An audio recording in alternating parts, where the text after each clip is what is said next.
Hello. Hello. Hello and welcome to the 6th annual WCI Film Festival and Lecture Series. Before I introduce this afternoon's speaker, there are a few people we need to thank. This year's festival is in partnership with the University at Albany Program in Writing and Critical Inquiry, the University at Albany Office of the Vice Provost and the Dean of Undergraduate Education, the University at Albany Libraries, and the American Red Cross of Northeastern New York. We are co-sponsored by the University at Albany Vice President for Research, the New York State Writers Institute, the University at Albany Alumni Association, University at Albany Auxiliary Services, the University at Albany Department of English, the University at Albany Department of Anthropology, the University at Albany Department of Literatures, Languages, and Culture, the University at Albany Red Cross Club, and Humanities New York with support from the National Endowment for the Humanities.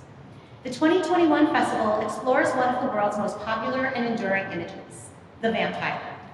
Its folklore comes to us from almost every continent and has inspired hundreds of films from around the globe, not to mention novels, short stories, plays, TV shows, fine arts, comic books, and more. Because it is so universal, the vampire has provided a powerful metaphor for prescient matters from imperialism to the AIDS pandemic, Black Lives Matter to the Me Too movement, arts and immortality to the death and decay of affect. As Bram Stoker scholar Nina Arbach has said, every age embraces the vampire that it needs. This year's festival benefits the American Red Cross of Northeastern New York. To help them do the amazing work that they do, we have partnered with the UAlbany Red Cross Club. There is donation information in the back of the room. Remember, every cent can help save a life. Now for this afternoon's speaker. Aaron Moore is an actor and writer, the theater director at Albany High School, and the founder and director of Acting with Aaron, where he does more than just teach acting, directing, and playwriting to Albany's youth and adults. Acting with Aaron uses therapeutic theater to teach meditation, public speaking, anger outlets, the importance of silliness, among other things. A creative force and leader in the arts and humanities in the Capital Region, under his direction, Acting with Aaron has partnered with other organizations to celebrate Black talent in and around Albany. His current play, Whitewashed, ends tonight. There are still openings in his acting, directing, and playwriting classes, which consistently earn 5-star reviews, so quickly reserve your spot. He was also last year's keynote speaker at the Monsters at the Movie Virtual Festival, at which he literally changed lives. Don't take my word for it, this is in student testimonials. I can't wait to hear what he has in store for us today. Aaron, welcome to the stage.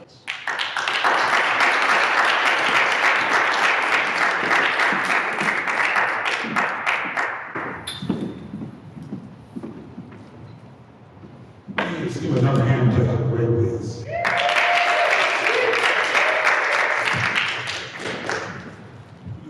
I'm hold it like this, but that's all right. Sometimes my phone is going to pick myself up.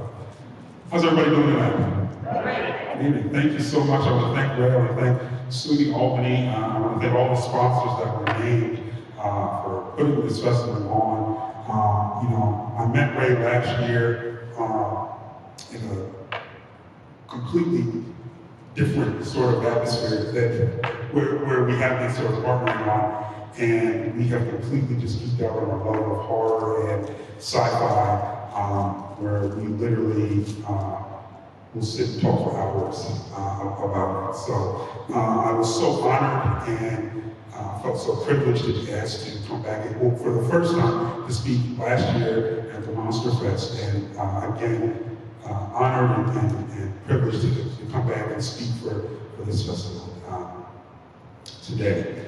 I want to say in my journey of creation, one element that has come up several times is story. The power of story. The power of taking history, taking folklore, culture, and passing on generation after generation after generation through this powerful outlet of telling story, where it's being told by just the word of mouth around the campfire or in a child's bedroom versus being performed on a large stage in front of thousands of people, or being shot on a big screen or the small screen. Stories are all about us.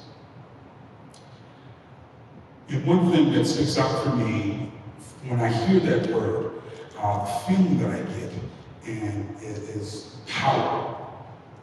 Power that stories have is so mighty and awesome that just the ripples can last for centuries. When I think of stories when I'm creating, I think of so many things. Freedom, as I said before, power, vulnerability, responsibility, fun, laughter, hurt, pain. I'm a strong advocate when telling a story never to run from the hard things, never to run from the things that challenge us, that cause us fear, that makes us uncomfortable, because in that lies the realness. And another aspect that sticks out for me when I hear story is expression. Expression, such a powerful thing, the ability to take what's on your mind, to take what's inside of you, to take your own experiences and fully express that without any boundaries, without any sacrifice. For a while, my ancestors, my culture, my people, African Americans have had to use story to entertain, use story to survive, use story to make sure that their or one's own culture never disappears. We had to use story to make sure our children and their children and their children, and so on and so forth, never forgot the struggles, the hardships, the personas that their ancestors were. To make sure that their children and their children never forgot the sacrifices that were being made.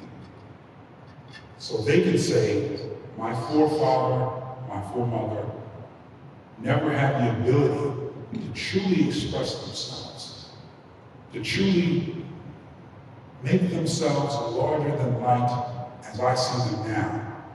So I'm going to take that, and in return, I'm going to make sure that they're known.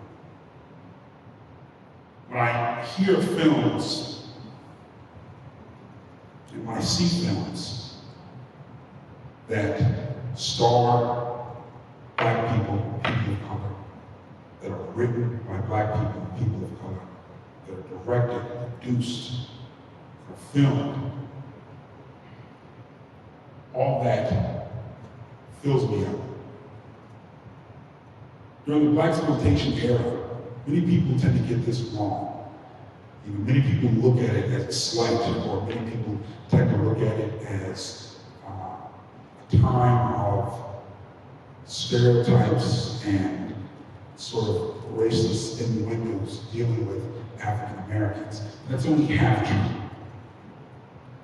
During that time, the time of this film, this was a chance for African Americans, Black people here in this country, to tell their story, to be in those experiences, to fully express themselves, to tell their father's story, their mother's story, their grandmother's story, to tell the stories of magic, of love, of light, to tell stories of the street hero that everybody looked up to, and the depths of that person, of that character. To tell stories of transformation from a emotional level to a physical level in the sci-fi world. To tell stories of magic and culture. And not in a skew of horror so much, or disfiguring, or mutation, but of longing to connect way back then. A longing to connect to something that has been lost. A longing to connect to just that spark, just that story that was told, and making it that much more brighter here on the big screen. So for today, people can sit and watch this connect with. I had an idea similar to this, or I had an idea of other worlds and other creatures and its impact on today's society, where people can fly, transform to animals, or pick things up with their minds, so on and so forth. In this world, we tend to be closed off in a box, especially in the entertainment world, where we can only be so many things. Connected to our past, having that connection to our past, giving ourselves permission to fly again, to believe in magic, to believe in escape that we need today more than ever. Films like this have many scopes. It's entertaining, there's love, there's magic, action, horror, war. But something else is there in the words, the characters, the makeup, the costume, the music, and all aspects of the film. It's a permission. There's a permission within films like Ganja Hess. It's a permission for a whole race of people to see and go, I can be more. I can be more. I'm dealing with so many things in my life, but when I sit down and watch people that look like me do unimaginable things, touch the heavens, live forever, I can be more. So as you're watching this film, take that with you. Take that feeling with you as you watch this film from start to finish. And take that with you once you leave. You go on with your weekend, as you go into the week, as you go into meetings, as you go grocery shopping, mundane things, as you're sitting with family, a loved one, a friend, a colleague. Take that feeling that this movie presents to people that may not look like you or come from where you come from, or that do, feeling that people can be more, and people's stories matter. I'll leave you with this before we start the film. Someone once said, and it sticks with me, whenever I do art, whenever I'm writing a play or directing, acting, even teaching, art describes our conversations with God. And everyone has a right to express those conversations freely. Again, I'd like to thank Ray. I'd like to thank Susie Albany. I'd like to thank all of you here, and I'd like to thank the sponsors for being here. With that being said, I can gladly present Ganja.